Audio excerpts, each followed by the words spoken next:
नमस्कार, मैं शपन चौधरी कलकत्ता से आप लोगों के सामने हाजिर हूँ। मेरा अपना, आपका, सबका यूट्यूब चैनल केबिल वाला लिख के। जैसे आप लोग सबको जानते हैं, I work as a community influencer and my work is to gather information of digital cable TV and broadband industry. Accordingly वही हिसाब से ये सारी इंफॉर्मेशन आप लोग को सामने रखना, ताकि इंफॉर्मेशन बेसिस में केबल ऑपरेटर कम्युनिटी अपना बिजनेस को आगे ले चल पड़े। देखिए, आप लोग को बता दूं, अगला 7 दिन, आज है 15 मार्च 2025। आज से 7 रोज पहले मैंने एक वीडियो अपलोड किया था, सैटेलाइट इंटरनेट। उसमें मैंने सारी चीज़ आप लोग को बताए थे, how the satellite internet service will start in India, उसका गवर्नमेंट रेगुलेशन नॉर्म्स क्या है, उसमें कौन सा प्लेयर लोग इस धंधा में आ रहा है। जैसा इंडियन प्लेयर बोलेंगे तो जियो ने था, और एयरटेल ने इंडियन प्लेयर था जो सैटेलाइट इंटरनेट बहुत जल्दी इंडिया में चालू करने वाला है। और एक फॉरेन कंपनी है जो इलॉन मस्क का स्टारलिंक है, वो भी इंडिया में सैटेलाइट इंटरनेट चालू करने के लिए तैयार हो चुका था। ये आप लोग को बता दें। 7 रोज का पहले जो मैंने इंफॉर्मेशन दिया था उसमें कुछ बात ऐसा था। देखिए, सैटेलाइट इंटरनेट सर्विस इंडिया में चालू होने के लिए बहुत सारे गवर्नमेंट फ्रेमवर्क का काम है, रेगुलेशन का काम है। जैसे आपको सबको पता है, आज से 2-3 साल पहले 2022 में स्टारलिंक, इलॉन मस्क का स्टारलिंक इंडिया में सर्विस चालू करने वाला था, और चालू करने के पहले ही वो उनका प्री बुकिंग चालू किया था। मतलब सैटेलाइट इंटरनेट सर्विस चालू होने का जो स्टारलिंक का जो गैजेट था वो देने के लिए प्री बुकिंग चालू किया था 7,500 में।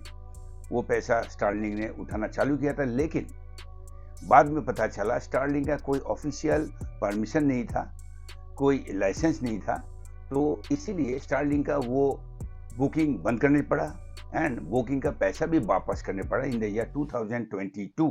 उसके बाद पता चला सैटेलाइट इंटरनेट सर्विस अगर इंडिया में चालू करने का है तो इन स्पेस गवर्नमेंट का, सेंट्रल गवर्नमेंट का, इंडिया गवर्नमेंट का एक डिपार्टमेंट है इन स्पेस, जो लोग सैटेलाइट द्वारा कोई भी सर्विस चालू करेगा उसके लिए लाइसेंस प्रोवाइड करता है। तो वहाँ से GMPCS लाइसेंस मिलता है, तभी सैटेलाइट इंटरनेट सर्विस इंडिया में चालू हो सकता है। और दूसरा, डॉट से कोई परमिशन मिलता है। दोनों परमिशन मिलने के बाद ही इंटरनेट सर्विस थ्रू सैटेलाइट चालू हो सकता है। उस समय स्टारलिंक के पास कोई लाइसेंस था नहीं, इसलिए उसको अपना जो भी है ये धंधा बंद करने पड़ा था। उसके बाद से ये लेके बहुत चर्चा में पड़ा था, और चर्चा में ऐसा आया था, ये सारी चीज़ है क्योंकि देखिए, इंडिया गवर्नमेंट का एक इशू था, जो भी इंटरनेट सर्विस वाया सैटेलाइट चालू करेगा उसका जो सर्वर है वो इंडिया में होना बहुत ज़रूरी है, on the ground of security. तो इसीलिए ये भी एक क्राइटेरिया था।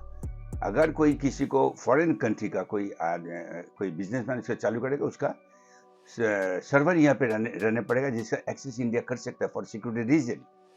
ये लेके बहुत दिन से ऐसा इशू चल रहा था, जो पहले इलॉन मस्क ने राजी नहीं हुआ था, इसलिए उसको लाइसेंस नहीं मिल रहा था। उसके बाद पता चला ये इलॉन मस्क वो टर्म वो मान लिया था, उसी हिसाब से पेपर डॉक्यूमेंटेशन चल रहा था। As a foreigner, as a international firm, Elon Musk पहले दफ़े ये इंडिया में काम करने के लिए तैयार हुआ था, तो उसका फॉर्मेलिटीज में पड़ा था। इंडिया में भी सैटेलाइट इंटरनेट सर्विस चालू होने के लिए कुछ कंपनी काम करता है, जिसमें 2 कंपनी था, मुकेश अंबानी का जियो एंड सुनील मित्तल का एयरटेल। ये लोग भी अपना जो परमिशन, जो डॉक्यूमेंटेशन है वो डाल दिया था। At the same time foreign जो सैटेलाइट ऑपरेटर है उनसे भी ये लोग अपना जो टाई अप कर चुका था for start of the satellite internet service. Jio ने लुक्सेमबर्ग का ACS सैटेलाइट ऑपरेटर के साथ ऑलरेडी एग्रीमेंट बना लिया था, एंड एयरटेल ने जो एग्रीमेंट बनाया था वो UK base web base OneWeb का साथ। इसी हिसाब से काम चल रहा था। इसका मतलब अगर इलॉन मस्क इंडिया में आता तो उसका लिए इंडियन का फार्म भी रेडी था, एक कंपटीशन होने का पोजीशन बन गया था। उसके बाद चालू करने के लिए जो नॉर्मल जो सब प्रोसीडिंग्स है वो कंप्लीट होने के बाद ही चालू होने का बात था। ऐसे ही चल रहा था। मैंने लास्ट वीडियो में बोला था ट्राई ने मार्च एंड में कोई पेपर अपलोड करेगा, उसका रिप्लाई रिस्पॉन्स आने के बाद हो सकता है जून ऑफ दिस ईयर कोई पायलट प्रोजेक्ट चालू हो जाए। इसी का बीच में एक नया कांड घट गया। वो ये ऐसा है, देखिए अभी 2 ठो प्रेस रिलीज निकला हुआ है, one from Airtel and one from जियो।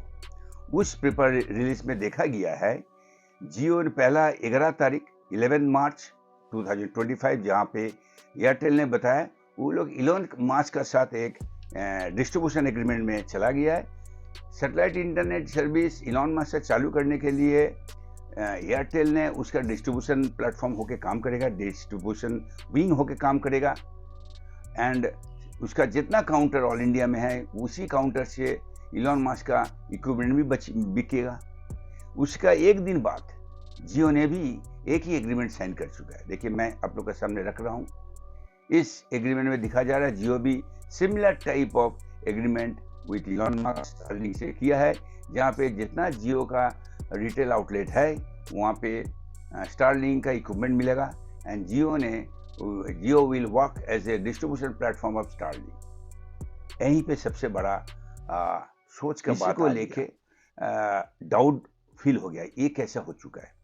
जो कॉम्पिटिटिव कस्टमर था, माने प्लेयर था, उन लोग ने एक कैसा दूसरा अब डिस्ट्रीब्यूशन या पार्टनरशिप में जुड़ गया, कैसे हो चुका है।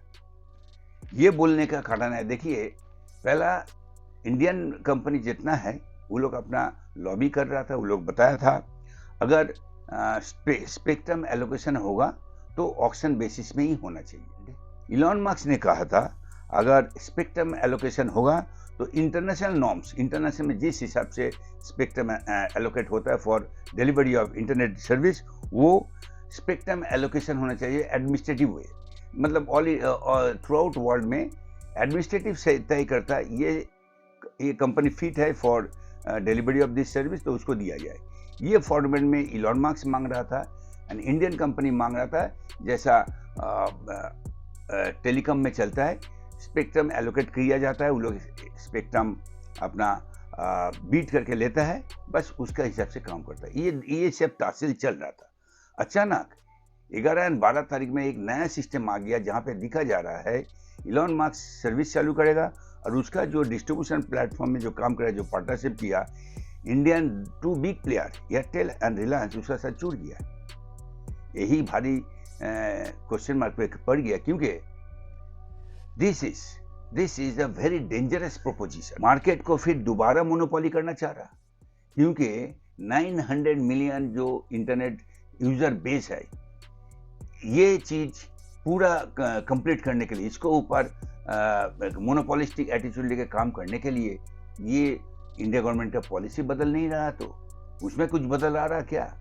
फिर जितना इंडियन नेशनल कंपनी है and foreign international national company जितना भी है, एक साथ जुड़ के जो काम करने चाहता, then what will happen to the other stakeholder of this industry. देखिए जो समझ में आ रहा है, ये जियो पॉलिटिकल इशू में बहुत चीज आएगा, जहाँ पे देखा जाएगा इंडिया गवर्नमेंट का जो कंट्री का जो टेलीकॉम पॉलिसी है उसमें भी बदल आएगा, क्योंकि कोई कुछ चीज तो सामने आ चुका है। तो हम लोग को इसका ऊपर बहुत ध्यान रखना पड़ेगा। Nothing will change, nothing will happen, because see ये सारे चीज होते रहेगा।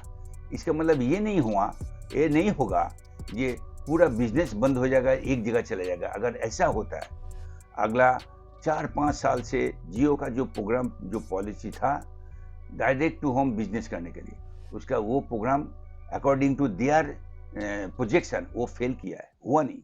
दूसरा देखिए, उसका बाद फाइबर केबल लिंक से नहीं होने का कारण विदाउट केबलिंग एयर फाइबर लाया, वो भी सक्सेस हो नहीं पा रहा है। तो ये सारे चीज जो हो रहा, ये लोग आप लोग जान के रखिए, broadband through fibre is the ultimate solution. यहाँ पे कोई दो राय नहीं है। वर्ल्ड वाइड ब्रॉडबैंड में जो सर्विस चलता है वो 100% कंसिस्टेंट सर्विस मिलता है। दूसरा बात है, थ्रू फाइबर जो बैंडविड्थ ट्रैवल कर सकता है, डिलीवरी हो सकता है, वो कोई भी सिस्टम में नहीं हो सकता है। It is a fact, it's a proven fact and it's a theory. अब तब ये सब सारी एडिशनल जो सब ऑप्शन सारा क्यों मारा, ये हम लोग को सोचना चाहिए। देखिए, अभी तक broadband through fibre networking through जो भी सर्विस हुआ है उसका कुछ लैकुना है, कुछ रेस्ट्रिक्शंस है। वो रेस्ट्रिक्शन क्या है? Reachability restriction. मतलब फाइबर डाल के सर्विस देने के लिए उसका कुछ इश्यूज होता है, वो एक हेडेक होता है, तो वो हर जगह नहीं पहुंच पा रहा। इसीलिए बोला जाता है आज तक इंडिया का 75% of rural India is blank, वहाँ पे कोई ब्रॉडबैंड कनेक्टिविटी नहीं है। तो अब ये जो ब्लैंक एरिया है, एज पर India government digital India programme, हर जगह में इंटरनेट जाना जरूरी है। इंडिया को डिजिटल करने का लिए प्लानिंग किया हुआ है। तो यहाँ पहुँचने के लिए अदर्स जो ऑप्शंस मीन्स यार से थ्रू जो भी सर्विस जाने का प्रोग्राम है वो ऑप्शन एक्सप्लोर किया जा रहा है। जैसे एयर फाइबर में जो एयर में जो ट्रैवल करता है फ्रीक्वेंसी, वो कहीं भी एक जगह से वो दूसरी जगह जा सकता है। सेकंड, अगर सैटेलाइट से आएगा तो हर कोना में वो फ्रीक्वेंसी जा सकता है। लाइक सैटेलाइट से जो केबल टीवी सर्विस आता है, एक सैटेलाइट से छोड़ा तो करीब 52 कंट्री में वो पहुंच जाता है विदाउट एनी प्रॉब्लम। तो यही सब कारण के लिए other format, other options explore करने का प्रोग्राम चल रहा, कैसे ब्रॉडबैंड को हर जगह पहुंचाया जाए। तो अगर बाकी सारा चीज़ हम लोग छोड़ते हैं तो केबल एंड ब्रॉडबैंड इंडस्ट्री में जो भी स्टेक होल्डर जुड़ा हुआ है, जैसा MSOs बोलिए, ISPs बोलिए, LCOs बोलिए, ये जो सेक्शन है, इस सेक्शन को काम जो होगा वो तो काम चल रहा, लेकिन जो डेवलपमेंट हो रहा उसका ऊपर नज़र रखने के लिए मैं केबल वाला तरफ से ये सारी रिपोर्ट थोड़ा एनालिसिस कर रहा हूँ, थोड़ा देख रहा हूँ, ले रहा हूँ, एंड उसी को आप लोग के सामने रख रहा हूँ। इसीलिए कि अभी एक मार्केट में एक हाइप हो चुका है, ऐसा आवाज़, ऐसा बात आ रहा है, केबल ऑपरेटर बोलिए, ISP बोलिए, सब कोई एक डाउट में पड़ा हुआ, क्या होगा, बिजनेस चलेगा कि नहीं, आगे रहेगा कि नहीं, ये सारा किस्सा। ये सब डाउट में क्या होता है, बिजनेस को डेवलपमेंट में हम लोग नहीं जा करके अपना जो एग्जिस्टेंस है उसको रहेगा कि नहीं रहेगा, इसी में पड़ा हुआ है। तो मैं सपन चौधरी फ्रॉम केबल वाला, I like to tell you that nothing is going to happen all of a sudden. ये एक टेस्ट फेज चल रहा है, नया ऑप्शन एक्सप्लोर करने के लिए हम लोग को देखने पड़ेगा ये किस हिसाब से आएगा, क्या करेगा, और डिलीवरी में ये कितना सक्सेसफुल हो सकेगा in comparison to fibre delivery. क्योंकि फाइबर डिलीवरी में जो कंसिस्टेंट लो लेटेंसी सर्विस मिलता है वो थ्रू एयर कभी भी नहीं मिलेगा, चाहे वो सैटेलाइट इंटरनेट भी हो जाए, वहाँ भी जो लेटेंसी आएगा मोर देन 50 ms, जो हम लोग 1 ms में काम करता है। तो हम लोग को जो करना चाहिए, सिचुएशन को ऊपर भारी नज़र रखना पड़ेगा, अपना एरिया में अपना डेवलपमेंट करने पड़ेगा, एंड सर्विस सपोर्ट लेके और सीरियस होके काम करने पड़ेगा। एंड जो जैसे जहाँ पर सब डेवलपमेंट होगा उस डेवलपमेंट के हिसाब से हम लोग को तैयार करके आगे चलने पड़ेगा। ऐसा नहीं है कल कुछ हो जाएगा, लेकिन होने का पहले जो होगा मैं केबल वाला द्वारा आप लोग को सामने रखूँगा। आप लोग खुद इंडस्ट्री का इंफॉर्मेशन रखिए, क्या हो रहा देखिए, और मैं आप लोग को बता दूँ very soon I am coming with a summit on IPTV, that means internet protocol television. उसको लेके मैं एक प्रोग्राम बनाने में जा रहा हूँ to let the stake holder, the operators, the community people know what is going to happen in the next phase. मतलब अभी जो बिजनेस में है ये बिजनेस स्लोली माइग्रेट कर रहा, स्लोली डेवलप कर रहा, तो हम लोग को भी उसी हिसाब से आगे चलने पड़ेगा। तो आगे जाने के लिए जो चाहिए हम लोग को इंफॉर्मेशन चाहिए, उस इंफॉर्मेशन हम लोग को नॉलेज गैदर करने पड़ेगा, एंड अकॉर्डिंगली वो सारी नॉलेज हम लोग को अपना काम पे अप्लाई करने पड़ेगा। तो स्टे ट्यून। बिजनेस में अभी इलॉन मस्क, सैटेलाइट इंटरनेट, जियो, एयरटेल जो भी हो रहा, ये एक खिचड़ी बन रहा, सीधा हिसाब से खिचड़ी बन रहा। गवर्नमेंट का पॉलिसी बदल रहा है, क्यों बदल रहा, वो कितना परमिसिबल होगा, वो गवर्नमेंट का सो कॉल्ड सिक्योरिटी इशू जो लेके चिल्लाता था वो कैसे वो उसको मान के चलेगा, ये सारे चीज़ देखने पड़ेगा। एंड एट द लास्ट जब सर्विस चालू होगा, वो सर्विस जो भी बोला जाता है प्रैक्टिकल फील्ड में उसका क्या असर पड़ेगा, वो हम लोग सबको ही देखेंगे। Till then I take a leave, will come back very soon. Thank you very much for watching my show. हम और आप लोग को रिक्वेस्ट करेंगे, इसको देखिए और बगल वाला केबल ऑपरेटर के पास पहुंचा दीजिए, so that they also take the information accordingly, take their business forward. Thank you very much.